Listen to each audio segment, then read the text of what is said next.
Tonight at 6, a new business looks to make downtown Kent a little bit bolder.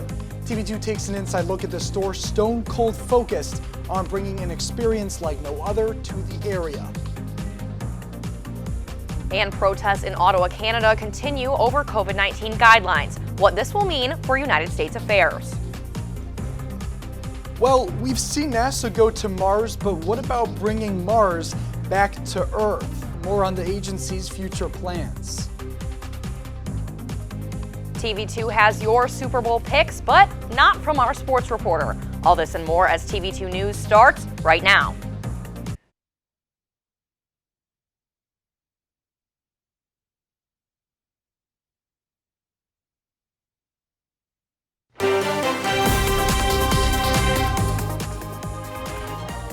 This is TV2 News.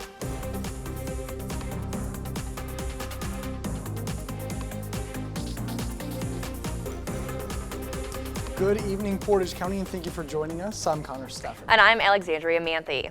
A new shop has entered the downtown Kent community, and it sure rocks. It sure does rock. TV2's Kennedy Gotham caught up with the owner. Hi, Kennedy. Hi, Connor. Hi, Alex. Yes, brand new to Acorn Alley, a crystal shop owner is looking to transform his childhood passion into his job.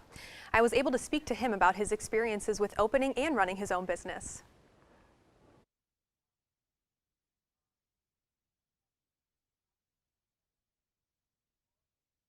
So I've been a rock nerd my whole life since I was real little. I like digging up rocks and crystals like it out west and in the southeast. A hobby from a man's childhood has now turned into his full-time job.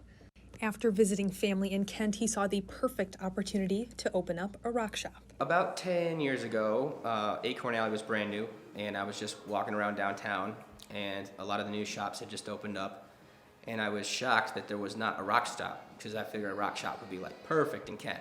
With his entrepreneurial instincts, he decided to take matters into his own hands and open Hippie Fox Rocks.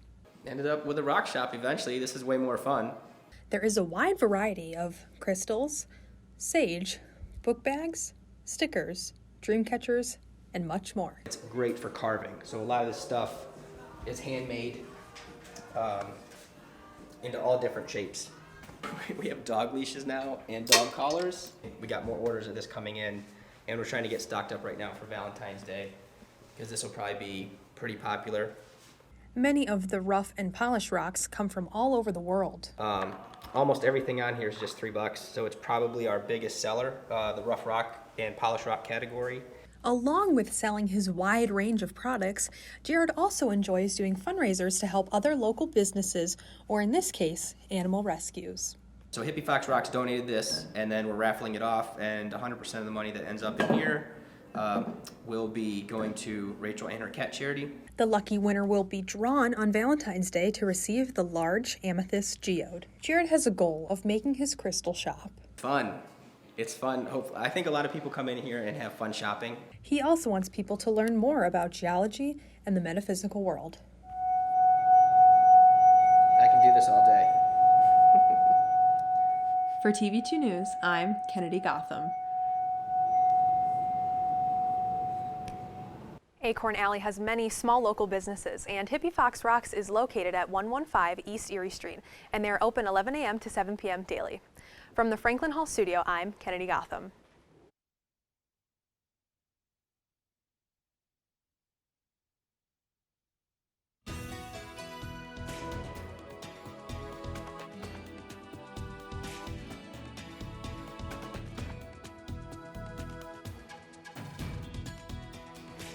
Hello, Kent State and Portage County. I'm weather anchor Alexa Blakley, here to bring you today's forecast. Let's get started.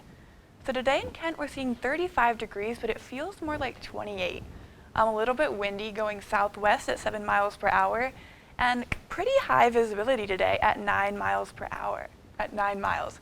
And if we look at temperatures throughout the rest of the evening, we're going to go down to 31 by 8, 29 by 10, and then 27 by midnight tonight. And it's going to stay cloudy for the rest of the evening, but we're going to have really low chances of rain, which is nice. And if we look at temperatures across northeast Ohio, we can see that these cities are seeing really similar temperatures to what we're seeing today. The highest temperature in northeast Ohio today is 38 degrees in Youngstown, and the lowest is 33 in Mansfield. And if we zoom out to the rest of Ohio, some cities are seeing some higher temperatures today. We have 44 in Athens and 42 in Cincinnati, and the lowest temperature in all of Ohio today is 32 in Lima. Now that's all I have for you right now, but stay tuned because when I come back, I have the radar and the 7-day forecast. Back to the desk. Alexa, thanks. Now, Portage County leaders all seem to be in agreement. The courthouse in Ravenna needs to be expanded.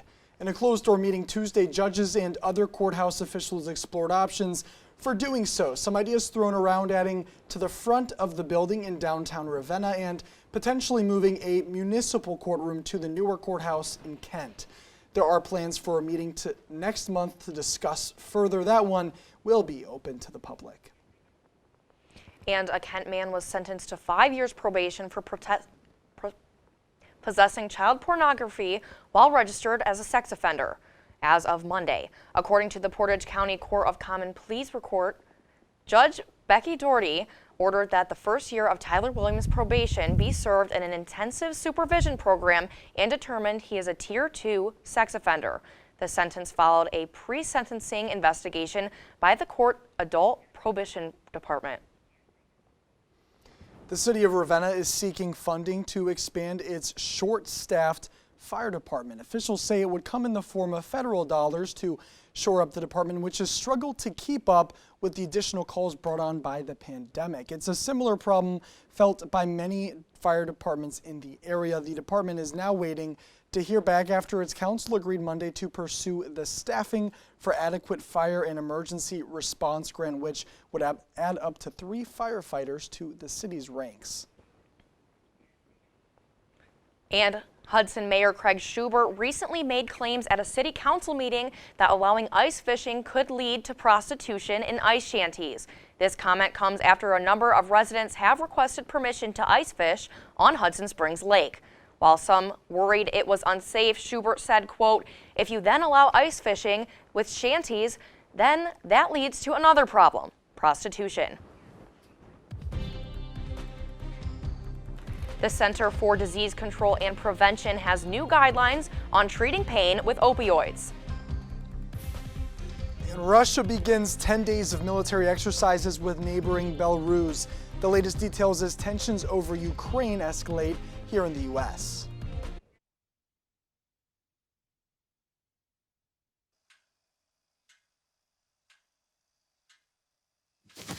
Awkward. I'm the awkward silence. You try to avoid me, then there I am again. But an awkward silence can be a great thing. Like Kelly here is about to demonstrate. You haven't really been yourself lately. Are you okay? Find out how you can help a friend with their mental health at seizetheawkward.org. If I could go back and change it all, I would. I think I'm gonna miss you the most.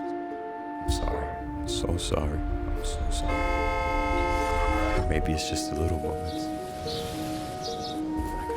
If I could go back and change it all, if I could go back, I would.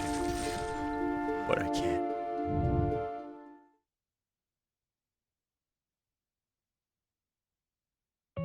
Julie was always a voracious reader. She carried 2 novels on an airplane because she'd read one on a 3-4 hour ride. And at some point, I began to notice that she would read a page and couldn't remember what she had just read, and she'd have to go back and read it again. I don't remember much these days after I read, but less does for me, and I love it.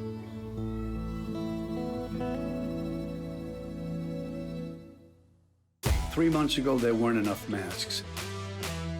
We were desperately sourcing from all over the world. People were making face coverings from scarves, bandanas, and bits of fabric. Now there are plenty of masks, but some people don't want to wear them. Come on.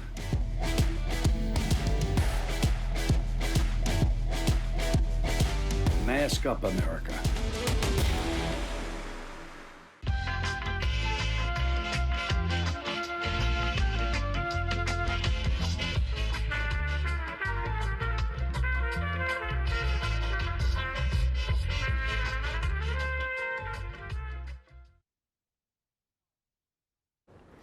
Welcome back. The Russian Ministry of Defense announced Thursday that Russian and Belarusian troops have launched what they call Allied Resolve 2022. Those are major military drills on the territory of Belarus. The announcement came with a statement. That statement said, in part, the purpose of the exercise is to work out the task of suppressing and repelling external aggression while conducting a defense operation, countering terrorism, and protecting the interests of the Union state. The number of participants in the event, as well as the number of major weapon systems, are not clear at this time. Well, gas prices across the U.S. are surging to the highest level in 8 years as the price of crude oil rises as well.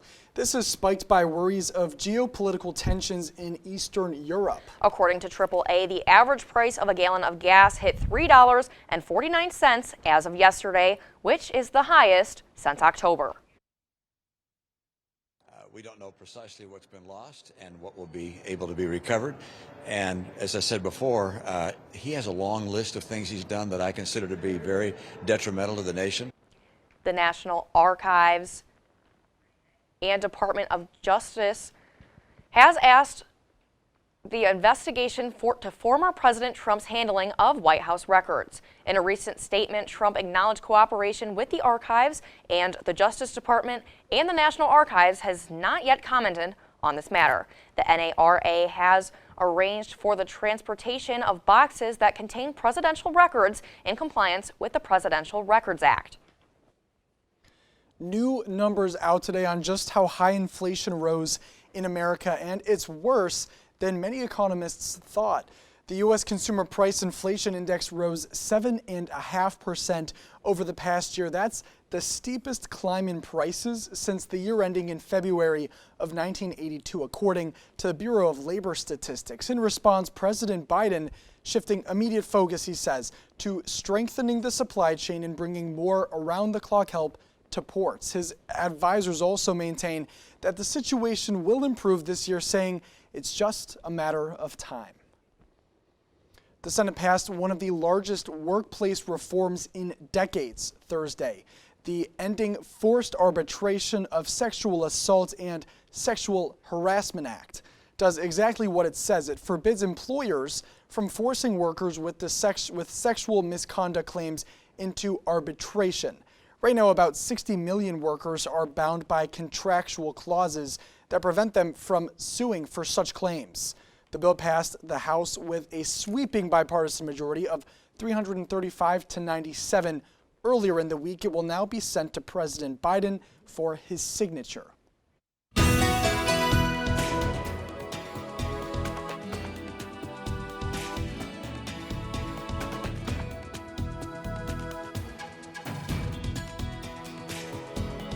Welcome back, everyone. I know you've been waiting for the rest of today's forecast, so I won't keep you waiting any longer.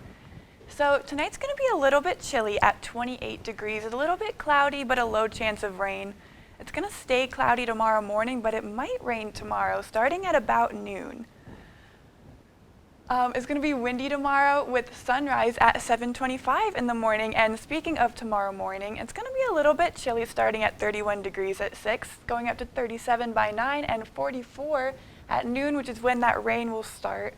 And that's going to be a 34% chance of rain at that point. Looking at our 7-day forecast, a little bit rainy tomorrow, high of 47. A cloudy weekend, temperatures in the 30s and then going down to the 20s on Sunday. Partly cloudy for most of the week, but temperatures are going to go up to 54 on Wednesday, and we're going to be seeing a little bit more rain on next Thursday. That's all I have for you today. Have a great night, stay warm, and I'll see you again next week. Thank you. Now, from the Super Bowl to the grocery aisle, it just seems like pandemic problems just keep coming. Some of the latest issues, though, aren't about the virus. That's right. They're the result of disagreements over how to handle it. CNN's Amy Kiley reports. COVID-19 cases and hospitalizations are dropping overall in the U.S., but our pandemic problems aren't over yet. You know those convoys disrupting travel between the U.S. and Canada? Truckers might be planning one around the Super Bowl. That's according to the Department of Homeland Security.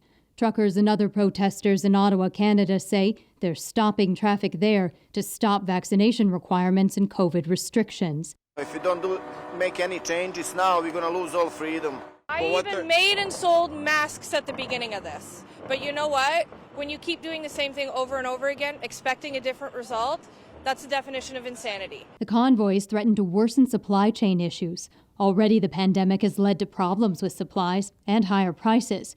Goldman Sachs predicts grocery bills will remain high all year. Even Super Bowl snacks cost more right now. Meanwhile, states like New York are trying to get back to normal. It is the right decision to lift this mandate for indoor businesses. The CDC is more cautious.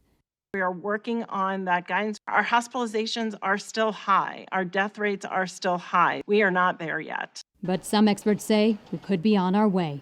I think we're moving from pandemic to endemic. I think what it's going to boil down to in the end is what level of disease or what level of hospitalization or what level of death we're willing to live with. I'm Amy Kiley reporting. Usually when you hear about a blockade, a government is behind it. But in Ottawa, Canada, a group of protesting COVID-19 mandates has been blocking critical roadways between Canada and the U.S. for days. The U.S. Department of Homeland Security is now warning this could affect the Super Bowl and even President Biden's State of the Union address. The protest started nearly 2 weeks ago in opposition to Canada's new COVID-19 mandate that requires them to be fully vaccinated when crossing the border or face a 2-week quarantine. The CDC proposed earlier today new guidelines for prescribing opioid painkillers. The center chose to remove its previous recommended ceilings on doses for chronic pain patients and instead encourage doctors to use their best judgment. Health officials recommend doctors to first turn to non-opioid therapies for both chronic and acute pain. These include prescription medications or over-the-counter ones like ibuprofen. All right, this next story is a cool one. NASA has chosen Lockheed Martin to help carry samples from Mars back to Earth. The space and defense contractor has been tasked with building the Mars Ascent vehicle, the rocket that would land on the red planet to retrieve rocks and dirt currently being gathered by the rover Perseverance. The 6-year contract with Lockheed Martin is worth about $194 million. If successful, the Mars Ascent vehicle would be the first to launch from another planet. NASA says the samples won't likely return to Earth until the early 20s to 30s. The Olympic figure skating medal ceremony may not happen before the end of the games amid Russian positive drug tests. I've got the recap from the women's basketball game and the preview of the men's team who takes on the team down the road tomorrow.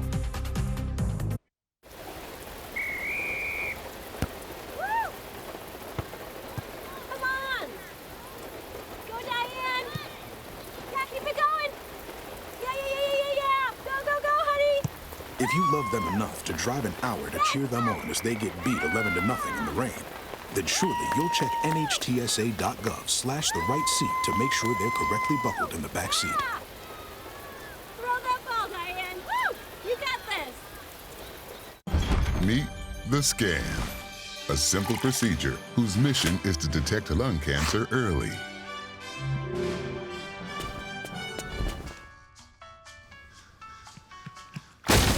I'm here to save you. But I feel fine. That's great, but you may still be at high risk for lung cancer. Oh man, that's a new fence. If you smoke, early detection could save your life. Learn more at savedbythescan.org. Maybe you can make retirement happen. After all, you made her college years happen. Opening that education savings account when she was little. Spearheading a campus tour. And another, and another, and another, and another. Bam! Deciphering financial aid. She was like, what? But now she's like, you aced planning for college. Now get the tips you need to get on track at aceyourretirement.org. I surrender, I surrender. All right, pal. Get ready for the day, buddy. Hey, Dad. Hey, Dad. Do we have a gun? What's that? Do we have a gun?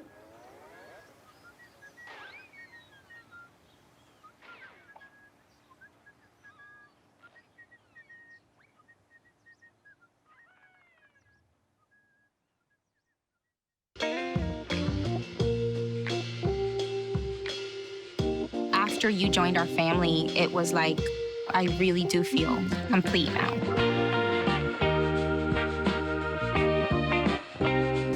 And now, your TV2 Sports Report.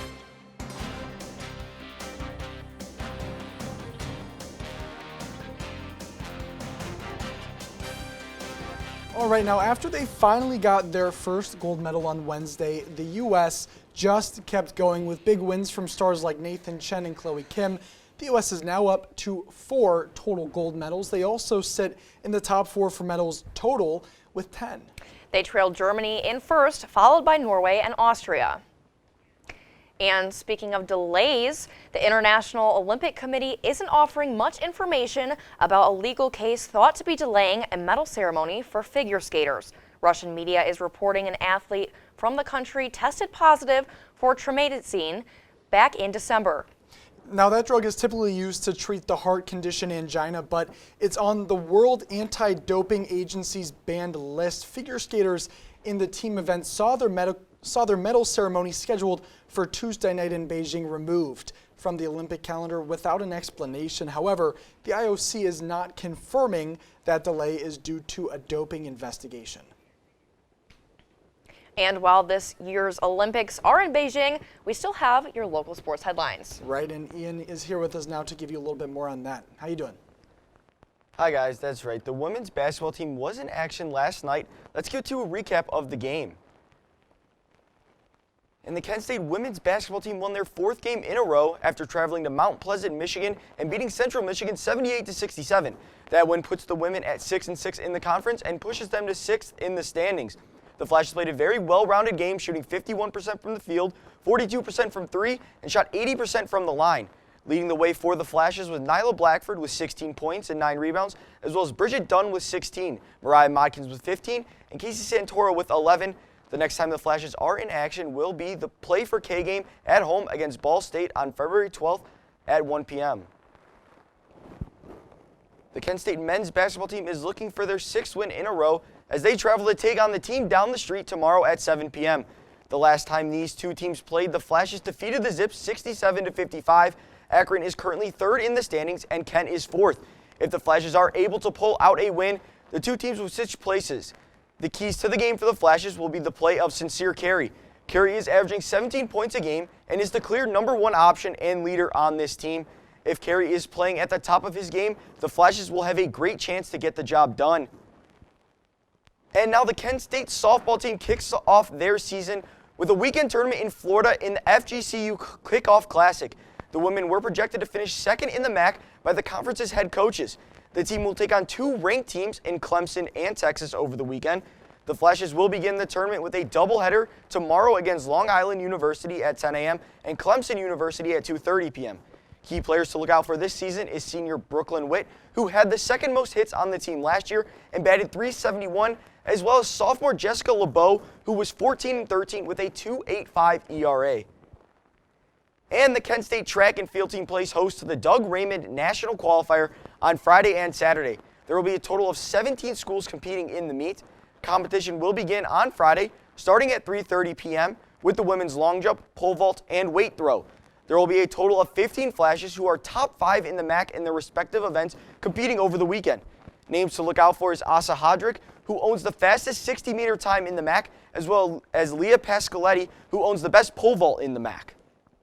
For all the updates on the busy weekend for Kent State Athletics, follow us on Twitter at TV2KSU Sports. That is all I have for sports for today. My name is Ian Herrmann. Who will win the Super Bowl? That is the big question. Maybe a Tiger has the answer.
12,000 packs of cigarettes over 15 years. She quit, and now there's a new lung cancer screening that could save her life. You stopped smoking. Now start screening. No matter how much you smoked, early detection could save you. Talk to your doctor or learn more at savedbythescan.org. When I was growing up, my mom was extremely tidy. We were trained to put things back where we got them from. One day, when I walked into my mom's house, I felt like I walked to someone else's house. There was stuff everywhere. And just growing up the way I grew up and to see this transition was very alarming. When Sean talked to me, it was a wake-up call, and that's when I went to the doctor. Welcome back. A Black Hawk helicopter makes its first autonomous flight. The pilotless flight from Fort Campbell, Kentucky lasted about 30 minutes. It was repeated 2 days later, according to the Defense Advanced Research Projects Agency. Officials say autonomous helicopters can help Army pilots focus less on mechanics and more on the mission at hand. It also allows aircrafts to operate at any time of the day or night and in difficult conditions.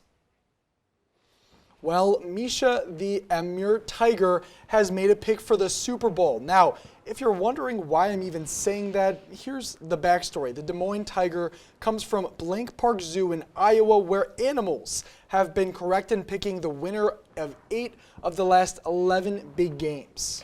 Now you'd think Misha would pick her fellow cats in Cincinnati, but this year, ahead of the Bengals-Rams mashup, Misha sided with the LA.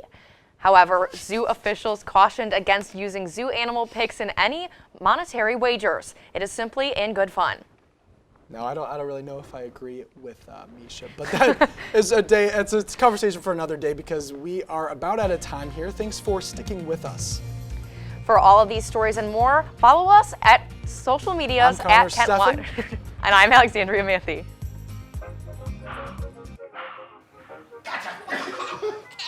I surrender. All right, pal. Get ready for the day, buddy. Hey, Dad.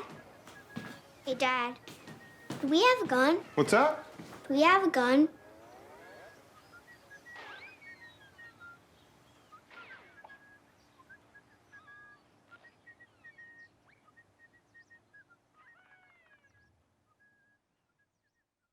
When I was your age, I was just like you, fascinated by stars.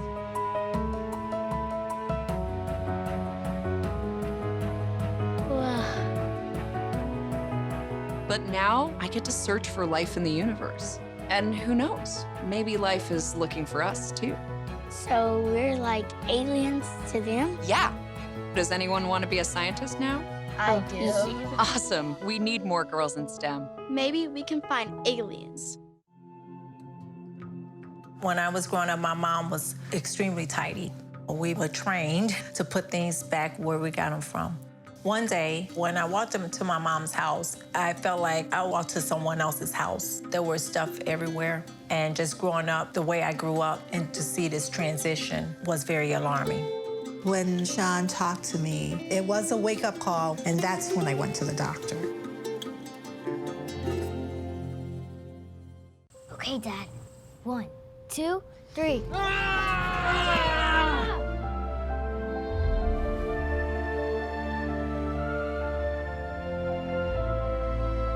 You saved me. Dad? Are you okay? I'm fine, dear. Your hero needs you now, and AARP is here to help. Find the care guides you need at aarp.org/caregiving.